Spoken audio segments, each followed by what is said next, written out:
அண்ணாமலை அவர்கள் வந்து தனியா இயக்கம் ஆரம்பிச்சிருக்காங்க வி த லீடர். ஸோ அவருடைய நெக்ஸ்ட் ஸ்டெப் என்னவா இருக்கும்? இப்ப நாளுக்கு நாள் வந்துட்டு நிறைய எதிர்ப்புகளும் கிளம்பி வருது பல இடங்கள்ல இருந்து. இதை பத்தி என்ன நினைக்கிறீங்க? நெக்ஸ்ட் ஸ்டெப் அவருக்கு எப்படி இருக்கும்? முதல்ல அவர் ஏன் வந்து தனியாக ஒரு இயக்கம் ஆரம்பிச்சாருங்கிறத பல பேருக்கு வந்து சரியான புரிதல் இல்லை.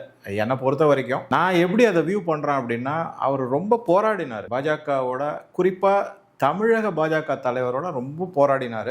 அவங்களுக்கு அதை சரியான முறையில் புரிந்து கொள்ளக்கூடிய இது இல்லை, புரிதல் இல்லாமல் போயிடுச்சு அவங்களுக்கு. என்ன சொன்னாலும் தமிழ்நாட்டில் வந்து இந்த மண் சார்ந்த அரசியலும் இந்த மக்கள் சார்ந்த ஒரு அரசியலையும் முன்னெடுத்து நடத்துறதுக்கான திராணி யாருக்குமே இல்லை. அதை வந்து அவர் தன்னுடைய எண்மண் எண்மக்கள் யாத்திரையும் போது உணர்ந்துட்டாரு. அதை பல பேர்கிட்ட எடுத்து சொல்லியிருக்காரு. அவங்க அதற்கான முன்னெடுப்பை எதுவும் எடுக்காம திரும்ப திரும்ப இன்னொருத்தர் முதுகு மேலேயே சவாரி செய்யணுங்கிற மாதிரி, இல்லை இது வேற அது வேற அப்படின்னு ஏதோ சொல்லி சப்பக்கட்டெல்லாம் கட்டி ஒரு மாதிரி அதை கொண்டு போனாங்க.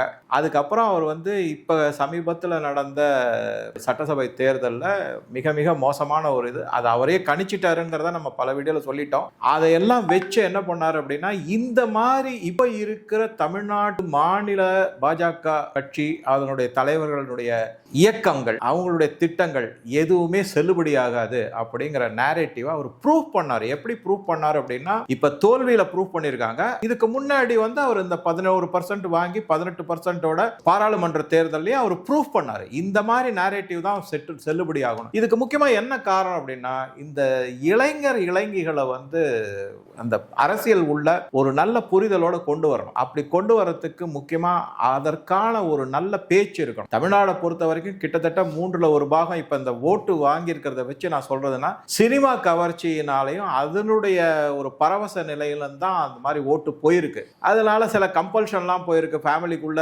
அதனால சில ஓட்டுகள்லாம் போயிருக்குங்கிறது தான் உண்மை. அதை மாற்றி அமைத்து அதுலேருந்து வெளியில கொண்டு வரதுக்கான அனைத்து முயற்சிகளையும் அண்ணாமலை செஞ்சாரு. தன்னுடைய பிரச்சாரத்திலாமும் அது மாதிரி இளைஞரை கொண்டு வந்தாங்க. நிறைய அதுல மாற்றங்கள் தெரிஞ்சுது. அதை மீண்டும் என்ன பண்ணிட்டாங்கன்னா காவு கொடுத்துட்டாங்க. இவங்க வந்து அவர் போட்ட உழைப்பை வந்து இப்ப இருக்கிற முதலமைச்சர் விஜய் அறுவடை செஞ்சிருக்காருன்னு தான் என்னுடைய பார்வை.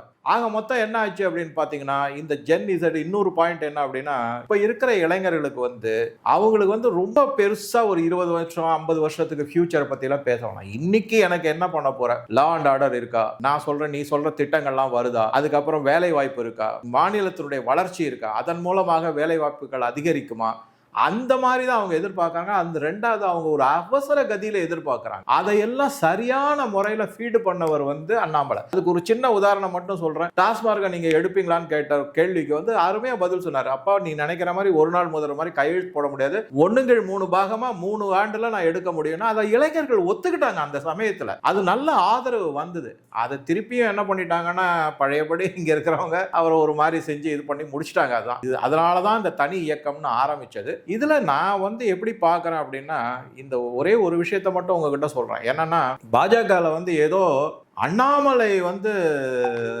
பாஜகவிலிருந்து விலகிட்டாரு, பாஜக பிளவுபடுத்தி விட்டார் இப்படின்லாம் குற்றச்சாட்டுலாம் வைக்கிறாங்க. பைத்தியக்காரத்தனமா இருக்கு. இந்த பாருங்க, நான் வருத்தியா சொல்ல பாருங்க.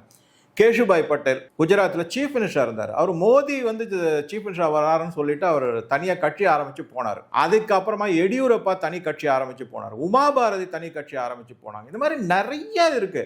அப்பெல்லாம் ஏற்படாத பிளவு இப்ப அண்ணாமலை போனதுனால தான் பாஜக பிளவுபட்டுருச்சு அகில இந்தியாவில் அப்படின்னா, இது வந்து ஒரு பைத்தியக்காரர். இது என்னன்னா, இவருக்கு தனியா இயக்கம் ஆரம்பிச்சிட்டாரு, பிஜேபியில இருந்து போயிட்டாருல்ல, அது வந்து பிஜேபிக்கு ஒரு பெரிய லாஸ். அதை மூடி மறைக்கிறதுக்காக இங்க இருக்கிற லோக்கல் தலைவர்கள் எல்லாம் வந்து அண்ணாமலையால பிளவு ஏற்பட்டு என்ன பிளவு ஏற்பட்டுச்சு? அவர் ஓட்டு வாங்கி கொடுத்த போது, நல்லா பெர்ஃபார்ம் பண்ண போது, கால் தேய நடந்த போது அப்ப பிளவு ஏற்படல. அப்ப யாராவது பாராட்டுனீங்களா? ஒருத்தரும் பாராட்டவும் இல்லை. இப்ப அவர் போயிட்டாரு அப்படின்ன உடனே ஒரு குற்றச்சாட்டு சேற்ற வாரி. இதுல இன்னொரு முக்கியமான விஷயம் என்னன்னா, அந்த மாதிரி போனவங்க, நான் சொல்றது இந்த கேசுபாய் பட்டேலா இருக்கட்டும், எடியூரப்பாவா இருக்கட்டும், உமா பாரதியா இருக்கட்டும், இந்த மாதிரி நிறைய பேர் போயிருக்காங்க. கல்யாண் சிங் போயிருக்காங்க அந்த மாதிரி உத்தரப்பிரதேசத்துல.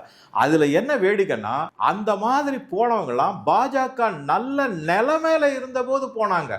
நல்லா புரிஞ்சுக்கணும் நம்ம, அவங்க நல்ல நிலைமையில இருந்து தன்னுடைய சுய லாபத்துக்காகவும் பதவிக்காகவும் நான் முதலமைச்சர் ஆகணும், பாஜக அதை அலோவ் பண்ண மாட்டேங்குதுங்கிறதுக்காக போனாங்க. இங்க அப்படி கிடையாது. அண்ணாமலை தான் முதல்வர்னு பாஜகவுக்கு எல்லாருக்குமே தெரியும். யாருக்கு அது நிறையவே தெரியும் அப்படின்னா, தமிழக பாஜக தலைவர்களுக்கு தெரியும். அதை தடுக்கிறதுக்காகத்தான் இந்த மாதிரி வதந்திகள். அந்த மாதிரி நல்லா இருந்த போது அவங்க விட்டுட்டு போனது தவறா, இல்ல இந்த மாதிரி நான் என்ன சொல்லி நீங்க கேட்க மாட்டேங்கிறீங்க, நான் ஒரு புது இயக்கத்தை ஆரம்பித்து இந்த மாநில நலன் சார்ந்த முன்னெடுப்புகளை செய்ய போறேன் அப்படிங்கிறது போறது நல்லதா? நல்லா யோசிச்சு பாருங்க நீங்க. அதனாலதான் என்ன பொறுத்த வரைக்கும் ஒரு தனியா இயக்கம் ஆரம்பிக்கிறது எவ்வளவோ சொல்லி பார்த்துட்டாரு அரும்பு. இது எப்படின்னாக்க ஒரு சின்ன எக்ஸாம்பிள் மாதிரி சொல்றேன் பாருங்களேன். நான் ஏற்கனவே பல பேர்கிட்ட இதை பத்தி தான் சொல்லியிருக்கேன். என்னன்னா, ஒரு பாத்திரமோ இல்ல ஒரு பக்கெட்டோ ஏதோ ஒண்ணு இருக்குன்னு வச்சுங்களேன், அதுல ஓட்ட உரசல் விரிசல்லாம் வந்துச்சுன்னா அதை ஏதோ சரி பண்ணுவோம், ஏதோ ஒட்டுவோம், இது பண்ணுவோம், பத்த வைப்போம், எல்லாம் பண்ணுவோம். இல்லை ஒரு டயரே வச்சுக்கோங்களேன், அது பங்க்சர் ஆயிடுச்சு, 10 தரம் பங்க்சர். இப்போ திருப்பி அவர் அண்ணாமலை அது பங்க்சர் ஒட்டிக்கிட்டே இருப்பாரா, புது டயர் மாத்துவாரா? தயவு செஞ்சு சொல்லுங்க நீங்க. அவர் பங்க்சர் ஒட்டிக்கிட்டே இருப்பணுமா தமிழக பாஜக தலைவர்களை வச்சுக்கிட்டு? இல்ல அப்ப புதுசா ஆரம்பிங்க, புது ரத்தத்தை பாய்ச்சுங்க, கொண்டு வாங்க, அப்படி போகணுமா? நான் அந்த ஆங்கிள் தான் பாக்குறேன். பங்க்சர் ஓட்டுற வேலையே பண்ணிக்கிட்டு இருக்க முடியுமா சொல்லுங்க? அதனால ஒரு புது இயக்கத்தை ஆரம்பிச்சு வண்டியை ஓட்டுற போறோம், அவ்வளவுதான். சக்சஸ்ஃபுல்லா டெஸ்டினேஷனை போய் அடையிறது தாங்க, வண்டி ஓட்டி கொண்டு போறதாங்க முக்கியம். இருந்த இடத்துல இருந்து 2 அடி போறோம், பங்க்சர், திருப்பி ஓட்டு, திருப்பி போறோம், அந்த மாதிரி இருக்கு. அதனால புது இயக்கம் ஆரம்பிச்சது என்னை பொறுத்த வரைக்கும் நல்லதுதான். பார்க்கலாமே, நம்ம சப்போர்ட் பண்ணுவோமே, அதனால என்ன தப்பு இருக்கு அப்படிங்கறதா என்னுடைய பாயிண்ட் ஆஃப் வியூ.